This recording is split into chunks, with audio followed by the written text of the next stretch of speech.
Panorama group, जो सोचता है वो करता है। नमस्कार, न्यूज हाट के खास प्रोग्राम सियासत में आप सभी दर्शकों का बहुत बहुत स्वागत है। मैं हूं करिश्मा और हमारे साथ मौजूद हैं न्यूज हाट के senior journalist Chandan Jha. Sir नमस्कार। नमस्कार करिश्मा। सर, चिराग पासवान की बात करेंगे। चिराग पासवान को लेकर खूब चर्चा होती है और उनको लोग खूब पसंद करते हैं। जो लड़कियां हैं उनके बीच चिराग पासवान खूब फेमस है। उनको लेकर लगातार चर्चा चलती है कि आखिर चिराग पासवान शादी कब करेंगे। अब खबर आ रही है कि चिराग पासवान को हल्दी लग गई है और उनकी जो माँ है रीना पासवान, वो उनके जो बदन या शरीर पर जो हल्दी लगा है उसको देखकर काफी खुश है। सर, चिराग पासवान को आखिर हल्दी क्यों लगी है? हाँ, ये खबर इसको समझना पड़ेगा क्योंकि दर्शक के मन में ये आ सकता है क्या चिराग पासवान की शादी होने वाली है तब या हो गई क्योंकि हल्दी लगने का मतलब होता है कि आपकी शादी जिसकी होने वाली रहती है उसको हल्दी लगती है, या फिर एक मान्यता है कि जिसको हल्दी लगती है और दही का टीका लगता है उसकी शादी जल्दी हो जाती है, ऐसी मान्यता है। अब आखिर कहाँ चिराग पासवान को हल्दी लग गई, किसने लगा दी? तो अगर हल्दी लग गई तो शादी कब है, इसको समझना होगा। देखिए, एक वीडियो वायरल हो रहा है। पिछले दिन हुआ क्या कि चिराग पासवान अपनी माँ रीना पासवान के साथ जो है सोनपुर के बरबट्टा गांव पहुंचे थे और वहां पर चिराग पासवान के जीजा हैं मृणाल पासवान की भांजी है पर तिक्ता प्रकाश जूही की शादी में यह पहुंचे थे। शादी में हल्दी और मटकोर की जो रस्म होती है वही रस्म थी। हल्दी लगाने का रस्म चल रहा था तो उसी समय वहां पर चिराग पासवान की मां भी थी, चिराग पासवान भी थी और चिराग पासवान ने भी हल्दी लगाई। इसी बीच में जिस लड़की की शादी होने वाली, जिस रिश्तेदार के यहाँ पहुँचे थे तो उसने क्या किया, इशारा कर दिया। वहाँ जो अन्य महिलाएं थी जो हल्दी लगाने के लिए वहाँ खड़ी थी, तो उसमें से कुछ महिलाएं क्या की, जैसे ही चिराग पासवान ने हल्दी लगाई तो वहाँ पर जो खड़ी महिला थी वह क्या की कि हल्दी और दही का टीका लगा दी चिराग पासवान को। इसके बाद तरह तरह के जो मजाक होते हैं वह महिलाएँ करने लगी और बगल में रीना पासवान मतलब चिराग पासवान की माँ थी और वह मुस्कुरा रही थी। आपको बता ही दिए कि एक मान्यता है, समाज में ऐसा कहा जाता है कि हल्दी बस दो ही लोगों को लगती है। एक तो वो जिनकी शादी होने वाली है और तुरंत जिनकी जल्दी हो जाए शादी, ऐसा लोग कहते हैं कि हल्दी और दही का टीका लगाने से जल्दी शादी हो जाती है। तो लोग मजाक कर रहे थे चिराग पासवान को हल्दी लगाने के बाद कि अब जल्दी जो है चिराग पासवान की शादी हो जाए, हम इंतजार कर रहे हैं। तो वही वीडियो वायरल हो रहा है, वही अब खबर की सुर्खियों में है कि आखिर जब ऐसी मान्यता है कि हल्दी और दही का टीका लगने से शादी जल्दी हो जाती है, तो अब लोगों को इंतजार है चिराग पासवान के चाहने वालों को और साथ ही उनके नाती रिश्तेदार को कि अब जल्दी जो है चिराग पासवान की शादी हो जाए। और इस दौरान में चिराग पासवान की माँ तो मुस्कुरा ही रही थी, चिराग पासवान भी मंद मुस्कुरा रहे थे और चूंकि माँ थी उनके पास में तो इसलिए बहुत ज़्यादा वो कुछ बोल भी नहीं सके, मतलब महिलाओं को मना नहीं कर सके कि उनको हल्दी लगाए।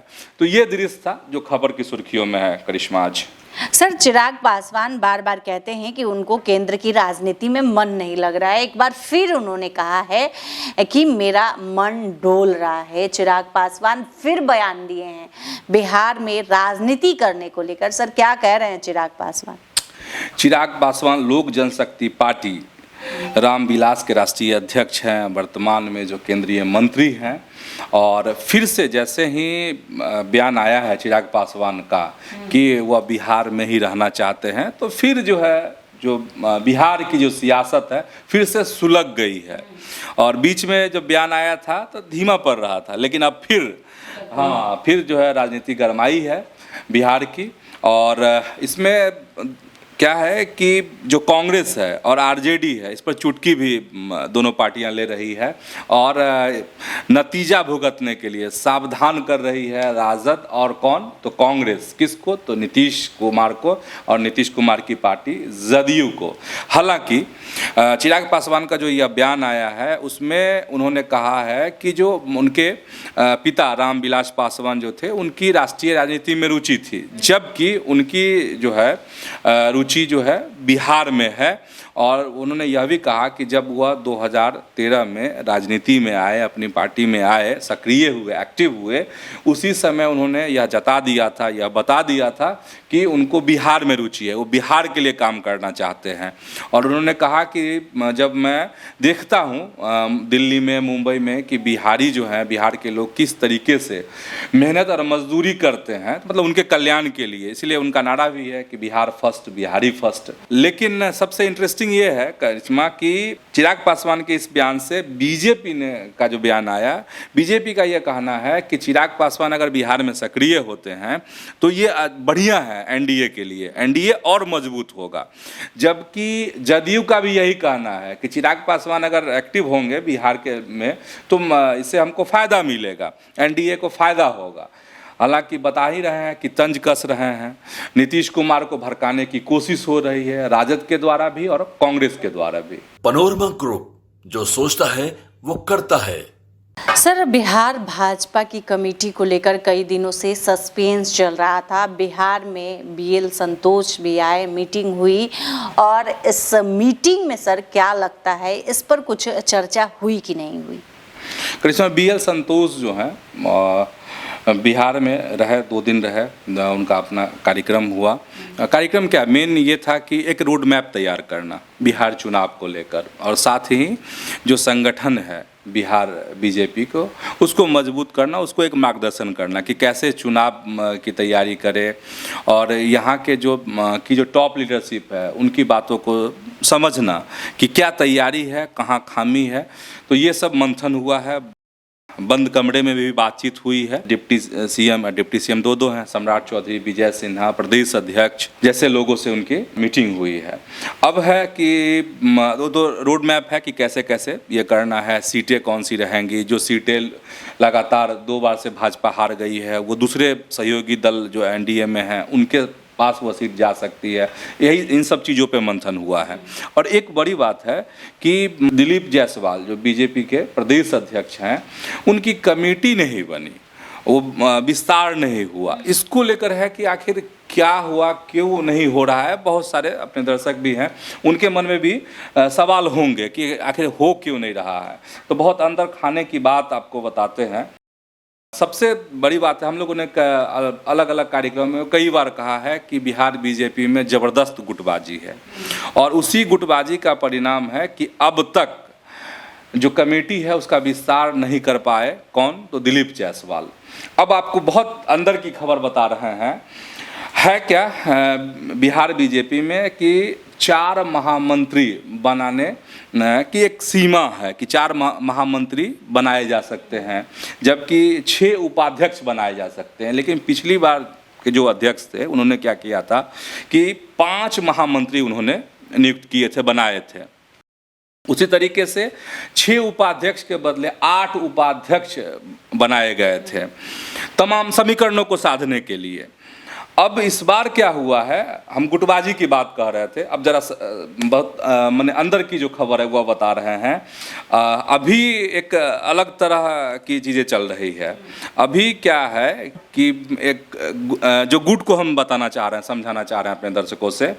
अब पर्दे के पीछे से जो खबर है, मतलब आमने सामने हैं कौन, तो एक तरफ नित्यानंद राय हैं, तो दूसरे तरफ जो है नंद किशोर यादव खूब चर्चा हो रही है। मतलब नंद किशोर यादव जो हैं वो पर्दे के पीछे से कहा जा रहा है कि वो सियासी चाल चल रहे हैं।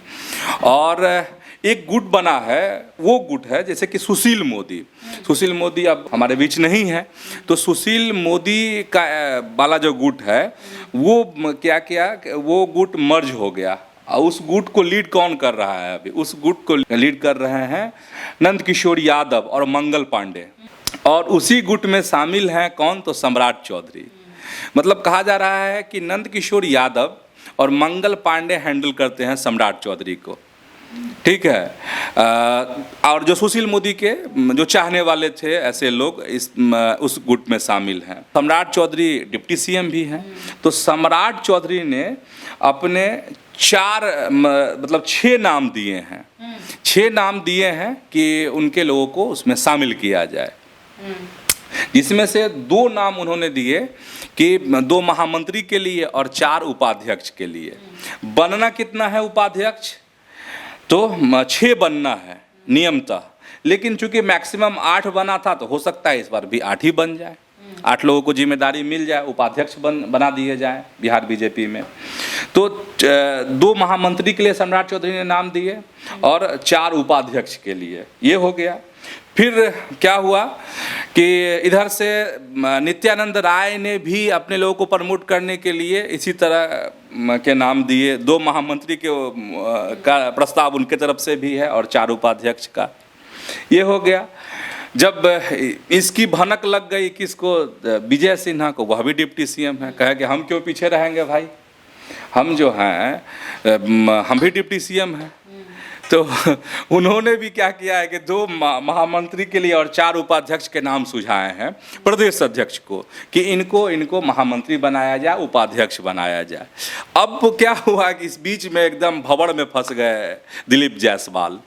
अब उनको समझ में यह बात नहीं आ रही कि करे तो करे क्या होगा, किसको रखे नहीं रखे। अच्छा, दिलीप जायसवाल की जो नियुक्ति हुई करिश्मा, वो क्या नियुक्ति हुई कि एक ऐसे लोगों के रूप में हुई जो निर्गुट हो। तो बस हर तरफ से सिफारिश आ रही है, इस गुट से सिफारिश, उस गुट से सिफारिश। इसके बाद भिखू भाई दलसानिया, उनके भी लोग हैं, और फिर नागेंद्र जी हो गए, उनके भी लोग हैं। तब सबको कैसे समाहित किया जाए? महामंत्री और उपाध्यक्ष की लड़ाई है, मतलब कौन गुट इस पे कब्जा करता है, किस गुट का चलता है। तो जो खबर हमारे पास आ रही है उसमें ये है कि सभी गुट में मतलब लिस्ट करीब करीब अब फाइनल हो चुका है, लिस्ट बन गई है और उसी में से इन्होंने अपना काट छांट करके अपना तैयार कर लिया है। और चूँकि BL संतोष पटना में थे तो उस गुट को, मेरे पास जो खबर है उसके मुताबिक BL संतोष से उस पर मुहर लगा ली गई है और बहुत जल्द मैक्सिमम कहा जा रहा है कि 10 तारीख से पहले हो जाएगा। वैसे हो सकता है कि 2-3 दिन में ही अपनी कमेटी का विस्तार जो है दिलीप जायसवाल करते हैं। मतलब जो कमेटी को लेकर एक यक्ष प्रश्न बना हुआ है बिहार बीजेपी में कि कब होगा, किस गुट का चलेगा, किसके लोग महामंत्री बनाए जाएंगे, किसके लोग उपाध्यक्ष बनाए जाएंगे। अन्य मोर्चों की बात तो हम अभी कर ही नहीं रहे हैं। अभी तो ये जो शीर्ष हैं जिसका अपना एक अहम माना जाता है उपाध्यक्ष बनना बीजेपी में या फिर महामंत्री बनना, तो ये खबर है, बहुत जल्द इसकी घोषणा हो जाएगी।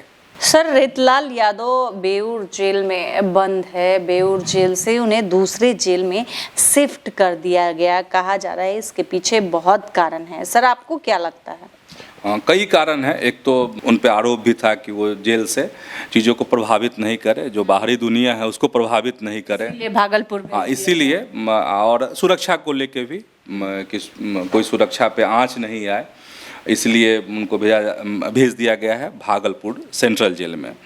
अब ये समझना होगा कि वह जेल में बंद क्यों थे, तो रंगदारी का एक मामला था, उसी आरोप में जो है वह पटना के बेऊर जेल में बंद थे। और रीतलाल यादव ने 17 अप्रैल को दानापुर के कोर्ट में आत्मसमर्पण किया था, जिसके बाद उन्हें 14 दिनों की न्यायिक हिरासत में भेज दिया गया था। विधायक पर बिल्डर हैं कुमार गौरव से 50 लाख रुपए रंगदारी मांगने का आरोप है, धमकी देने का आरोप है। इसी आरोप में वह जेल में बंद है। तो आज के इस वीडियो में बस इतना ही। आगे की खबरों के लिए आप हमारे चैनल न्यूज़ हाट को सब्सक्राइब कर ले। अगर फेसबुक पर देख रहे हैं तो हमारे पेज को लाइक करना न भूलें। हमारी वेबसाइट है newsheart.com, उसे भी ज़रूर विजिट करें। धन्यवाद।